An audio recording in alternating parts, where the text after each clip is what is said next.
So we know that there is a wealth of, or almost like an overabundance of information at our fingertips at the moment on how to lose weight and how best to do it.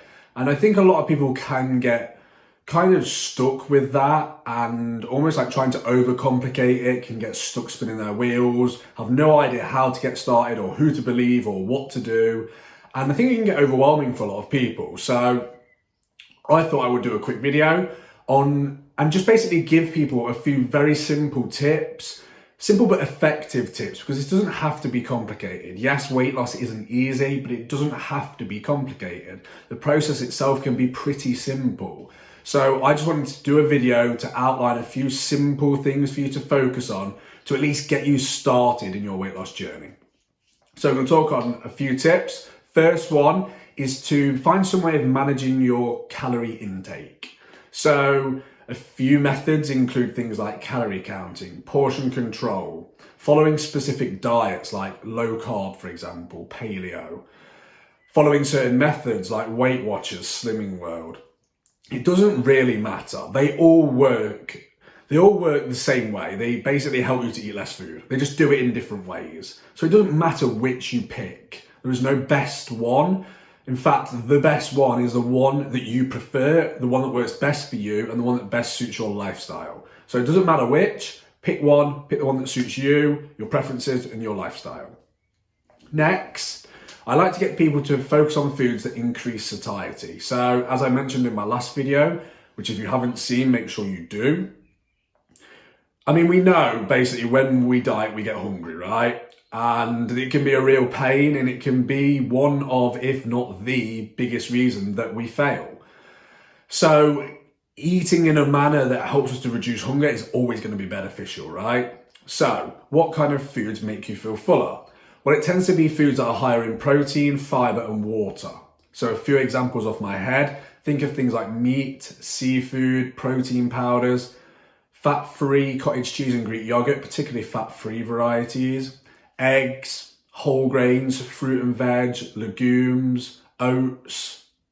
I think that's all of them that I'd normally suggest. But obviously there are more, but there's just a few off the top of my head. So again, these foods tend to be higher in protein, fiber, and water. So essentially, they make us feel full. And if we feel full, hopefully we'll eat less, right? So I actually build all of my meals around those myself as well. Because again, we know hunger sucks, right? So try and get as many of those foods in as you can. Next is what I think is particularly important, and is focus on sort of flexible dieting. So not really being rigid and sort of looking at foods of black and white. So there is some research behind this. So when they compare, for example, flexible dieting, which is what we will call having like planned indulgences, planned controlled indulgences. And they will compare this to sort of rigid or strict dieting, which will be things like banning food, saying, oh, I can't have this, I can't have that. Looking at foods as black and white, good versus bad foods, etc., etc. And what we tend to find is that the flexible approach tends to be associated with better weight maintenance, so long-term weight maintenance, better control of cravings, and also lower incidences of disordered eating. So I like to really encourage people to do this, essentially, not just because of those things that I've mentioned, but also, you know, we need to be able to enjoy this, right? I mean, adherence is the number one determinant of how well you will do. And I'll talk about that a bit later as well. But you need to be able to enjoy it. And eating the foods that you enjoy is a big, big part of that. So if you could include them and still lose weight, why wouldn't you, right? Whereas what we tend to find is when people ban and restrict foods, eventually they give in and then they feel like rubbish because of it. And then they just get stuck in that vicious, I'm going to restrict, binge, restrict, binge. So if you can find a way of fitting them in and it works for you, why not? And that's why I like the 80-20 rule. So basically focus on 80% of the foods that you eat are whole and minimally processed. You know, think of the foods that I mentioned earlier. And then the other 20%, eat whatever you want. As long as you control that 20% and it stays at 20%, it will make no difference to your weight loss, and it shouldn't make any difference to your health.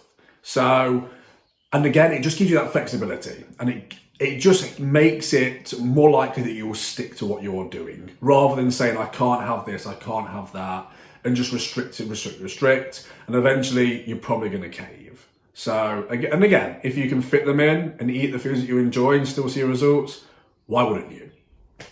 Next, exercise. So, when we're thinking of exercise, I like to think of exercise more as like a health thing, just because it doesn't burn that many calories. I mean, it does, but diet will always reign supreme, right? But when we're looking at exercise, we want to get some resistance training in. So resistance training, it doesn't have to be weights. It doesn't have to be in the gym. You can use your body weight too. Great to get at least 2 sessions in a week. It is so beneficial for so many things, particularly health-wise, but also, resistance training, and that what makes you look good, right? It makes you look great naked, which is what everyone wants, of course. And those curves that people are always talking about and being toned, that's muscle mass. So you need to have that in order to look like that. And again, if you're female, don't worry, you won't look like a man. It's not possible. Next, cardio. So getting a bit of cardio in, again, mainly for health reasons. Yes, it does burn a few calories, but again, don't think of it like that. Think of it more as a health tool that will burn an additional few calories. So with cardio, try and get sort of 75 minutes of moderate cardio, or 150 minutes of moderate or 75 minutes of vigorous a week. And people always say, what's the best cardio? And to be honest, I say pick the one that you most enjoy, okay? I could say that running is the best, but if you hate running and never do it, is it the best? Well, no, because you never do it. So pick the modality, the type of exercise, the type of cardio that you most enjoy, because you need to be able to do it consistently. So pick the one that you most enjoy. And to be honest, there won't be much difference between them anyway. Next, which is I think really important and very underrated, is what we call NEAT. So it stands for non-exercise activity thermogenesis, which is a really fancy way of just basically saying the movement that you do that isn't exercise. So it can be as subtle as fidgeting, I'm sat here moving my hands about, etc., adjusting your posture, but also all the movement that you do throughout the day, such as walking, the gardening, the movement that you do at work. All of that movement that isn't, I'm going to do exercise, falls under NEAT, okay? And the importance of NEAT, particularly for weight loss, is that you will burn significantly more calories through this than you will exercise. Significantly. The only people where it's on the flip side is if you're an athlete who is doing 6-7 hours of training a day, which isn't most of us, right? Most of us will burn significantly more calories through NEAT than we will exercise. You may do an exercise session for an hour and burn 300 calories. You could burn over 1,000 calories just moving throughout the day, which makes sense, right? You may exercise for an hour a day, but if you sleep for 8 hours, that's 15 hours outside of an exercise session where you can move around throughout the day. So it makes sense that we will burn more calories from those 15 hours than we will the hour of our exercise. And some studies show that this can be huge. If you look at some studies that look at the difference between sedentary people who have sedentary lifestyles and sedentary jobs and people who have really active lifestyles and jobs, the difference between the two can be 2,000 calories a day. You're not burning 2,000 calories a day through exercise, but these people are doing it by being active throughout the whole day. So how can we measure this and track this? Just track your steps. Steps is quite a good sort of marker of NEAT. The majority of our NEAT is through walking. So track your steps, and just keep them as high as you can throughout the day. Every day. And just keep them as high as you can. Try and set a benchmark for yourself. Maybe for the first week, sort of just track your normal routine. Do your normal routine, see how many you do. Let's say you do 3,000. Well, then set yourself a challenge after that to do 6,000, 7,000 a day, and just see how high you can get it and how high you can keep it. And finally, and very importantly, is to be consistent and patient. As I mentioned before, I touched on before, adherence is the number one factor and the number one determinant of how successful you will be in the long term. Okay, so you need to be able to do what you are doing consistently for a very long time. So make it in, structure your plan in a way that will help you with that, right? So, the best plan on paper, it sucks if you can't do it. Like I said before with cardio, I could say to you that running is better than swimming, which by the way it isn't. I'm just using it as an example.